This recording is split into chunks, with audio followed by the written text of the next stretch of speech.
I'm Nicholas Balsi here at the National Prayer Breakfast closing dinner with the legendary boxer Evander Holyfield. Thanks for taking some time to speak with me. I wanted to ask you what brought you to the prayer breakfast here in D.C. Well, I've been invited a few times. I was invited this time, so when I'm invited, I shows up.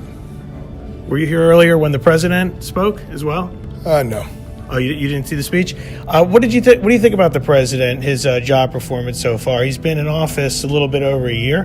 What do you think of his job performance so far? I try not to get into judging. I think that when you judge, somebody's going to be happy, somebody's going to be sad. So I keep my comments to myself and just do what I know I'm supposed to do.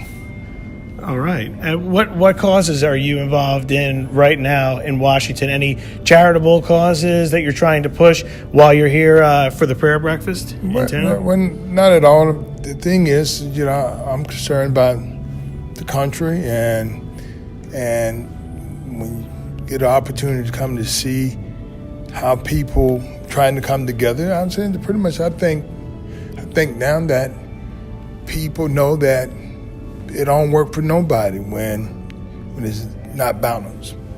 The political system, like right. The gridlock in Congress right now? Mm-hmm. Okay. What would you like to see? Any issues that concern you the most that you would like to see more progress on now? And two people can forgive and come together and truly love each other, to love someone, to know that you're a human being. It's not for the color of your skin, except with your people.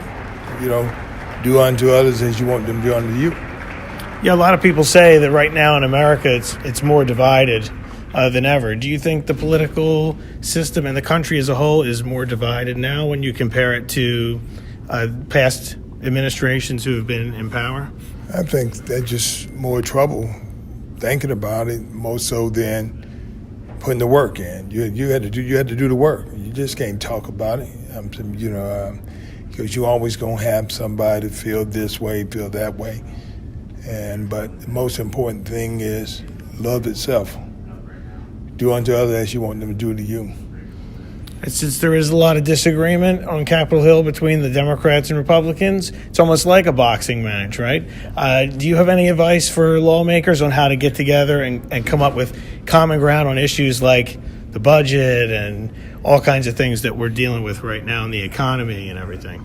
Well, I think it already set up to divide. When you have a Democrat and you got a Republican. What about just people? If you wasn't a Democrat and I wasn't a Republican, we wouldn't be going against each other. Just get the best people who can do the work. Do you think the party labels are of course not helping?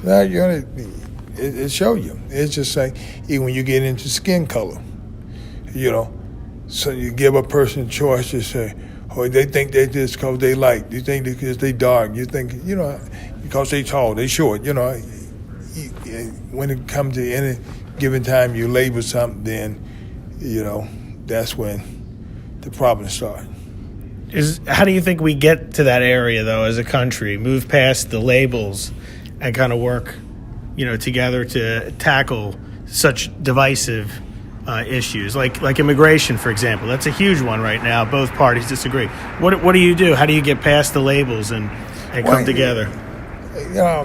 We are people. And if you believe do unto others as you want them to do to you, just think about if you were struggling, you were trying to get in, you hope somebody help you in, but won't nobody help you in. But I do believe that you got to take care of home first. You got to sweep your porch before you sweep somebody else's porch. So you got to know that is this going to mess you up or not. So it's immature. It's immature to start with yourself.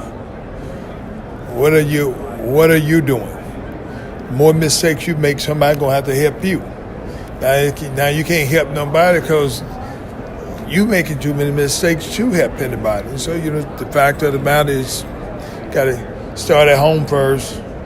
And so you got to get yourself right where you can help somebody. I interviewed Denzel Washington not too long ago. We talked a little bit about race relations in the United States. At the current time, what do you think of the state of race relations in the United States, and what could be done to improve that issue right now? Well, the fact that it's all depends on where you're at. You know, I don't move to a whole nother level. Of course, I think it's better. I'm saying for me, because I know that when you judge life, you're talking about what has happened to you in your community. So I moved up. So it's hard for me to speak for everybody. I can speak for where I came from and what I done and all that. But if a person not yet done that, then of course they see it a little different. So they're coming from a different perspective. A different perspective. What about the movements like Black Lives Matter? Do you think that they're helpful in terms of improving race relations or not? Well, I think every life matters, and so if all life matters, so if this country was found on, people came here to get an opportunity.